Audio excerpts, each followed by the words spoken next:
Warren, Adrian, it's a pleasure to have you back on. And boy, do we ever have a lot to discuss, right, guys? And it's going to be quite the day today, my friend, because I got a lot of bad news and some good news. But I like to leave people with a little bit of hope at the end, so we'll talk about that too. So let me start by kind of overviewing the grand scale of everything as usual. So World War III is getting off the charts. So Russia's got nukes loaded on the borders of Ukraine.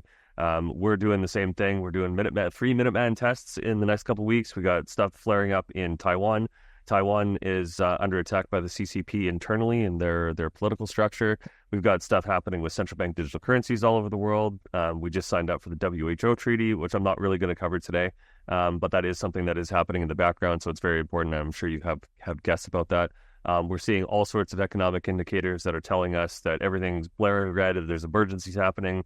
The commercial real estate bomb, the normies are finally starting to notice that is going to be a major problem. That's starting to hit the mainstream. We got lots of banks that are insolvent and having problems.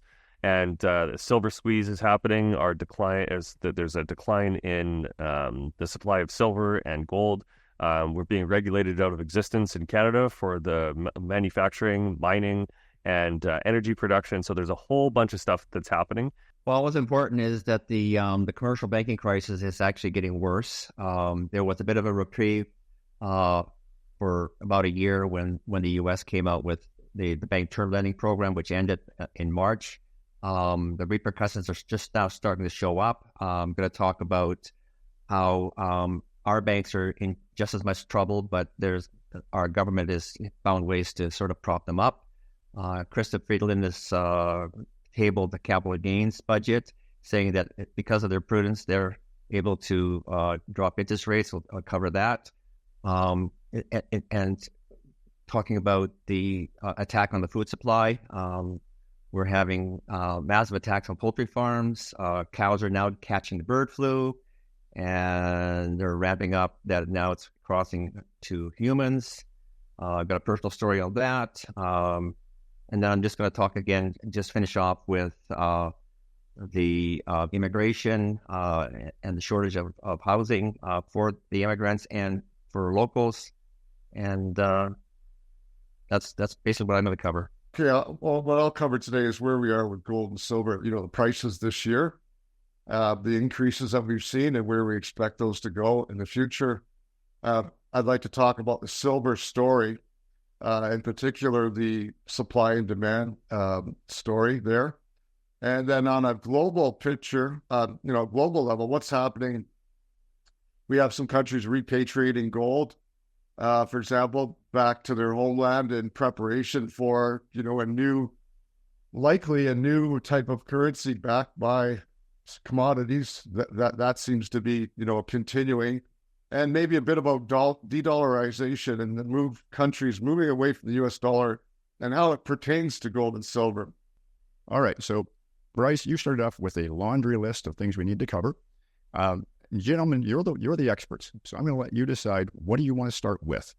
What this is essentially showing is our Western governments are essentially communizing or seizing by the state a lot of our production of the important aspects of the economy: manufacturing, energy, minerals, processing, stuff like that. So think of, got another slide for this. So this is kind of how the economy works, right? So civilization has these core things that you need to put together to create the modern world that we live in, right? So energy, communication, healthcare, structure, law and justice. I didn't include manufacturing. That's kind of in infrastructure, and healthcare is there as well, right? And so when you have these things that are the core aspects of society, if you could regulate or choke off some of those things, they fall apart and they die and wither on the vine. And this is what's happening in Canada in regards to our oil and gas that the Trudeau government is trying to regulate out of existence. So now, Adrian, I want to move to you because we're still kind of talking generalities, but Bryce has made this very good point that we're moving towards this totalitarian, authoritarian government system that's going to control everything. You're the financial expert. What happens to the average person and their money, their finances, when the government simply gets too much power? You basically lose the ability to function. The governments with CBDCs coming in, they're going to be controlling your purchasing of goods.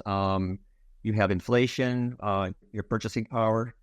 You get regulations that prevent you from running your business properly. So it becomes very difficult.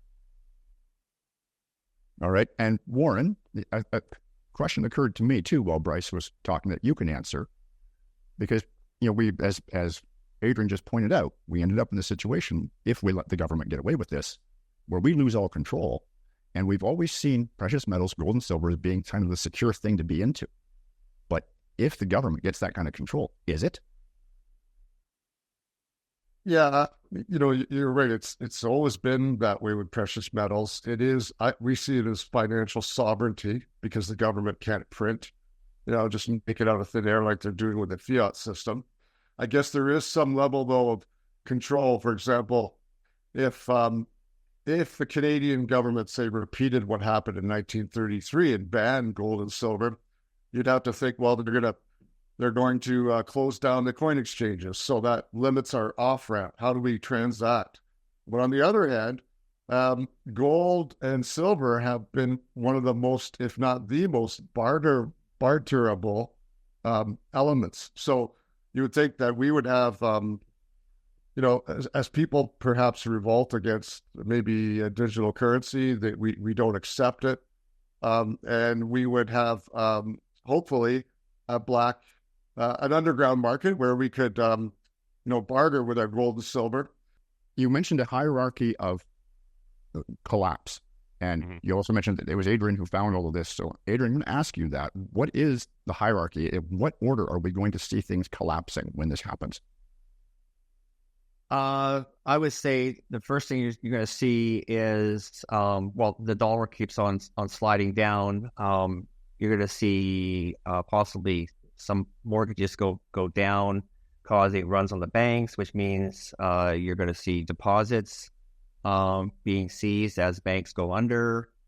Then you're going to start seeing the stock market reacting to that, and you're going to start seeing overvalued stocks starting to correct. Right now, we're in a massive bubble on the tech stocks, the Magnificent Seven, which is basically driving the market.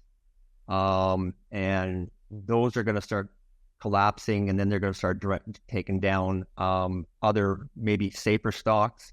But you'll start seeing a snowball effect going down.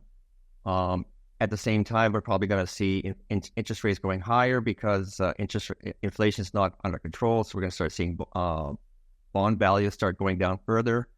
So you're going to be left with owning either real estate, not residential real estate is going to go down because of the mortgages, because people are, because of the resets in the mortgages are coming. That's going to affect residential.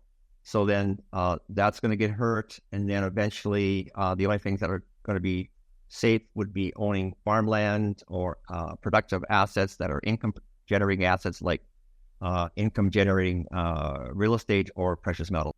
Spoofing is one thing we know that's happened. Spoofing is the act of creating sales orders which never really go through. You pull them back at the last minute. So imagine you put all these sales orders out there for gold and silver at the paper market, and that kind of pressure brings down the price. Then you pull back the orders, you don't follow through with them. That's spoofing. And, there's been big banks that have been charged for this manipulation of precious metals here in Canada and in the United States. So there's definitely manipulation. But at the same time, and especially with silver, which I talk about sometime here today, is the fundamentals we say win out. In particular with silver, because the demand, the industrial demand with silver continues to rise. And eventually the financial institutions who are shorting precious metals, manipulating the price, their ability to do so gets less and less. So coming back to today, we have, in today's market, we have a super bubble forming. We have all this liquidity from years of money printing, but especially in the last couple of years during COVID, that money's got to go somewhere. So that money is basically going into the stock market, and the biggest chunk of it is going into ETFs, which is represents the market itself. Or the other thing you're having is that young people are also putting all their money into the market because they don't see any hope of getting a house, and they see that the stock market is a place or a casino, I guess, where they can just bet it all and somehow make a big score. So you're getting all the young people buying into the stock market, which they never really did before. All right. So now, Bryce, I'm going to knock this back to you. I'm going to hit you with the rabbit hole question, the $1 million question. We're looking at these charts, and we're seeing very strong indications that we are on the verge of what happened at the stock market crash in 1929. 89% of value lost in 3 years. Took 20 years to recover from that. But that whole system was being controlled by, I will say, the globalists, by the private central bankers, the same people who are controlling it today. It was a system based on fiat currency and fractional reserve banking. But this time around, they don't want that. They want to replace it. Yes. They want to replace it with CBDCs. BRICS is another possibility. I think you mentioned another currency that's a possibility. So how does that affect things? If we see this kind of a crash this time, I don't think we're just going to see the same thing we saw last time.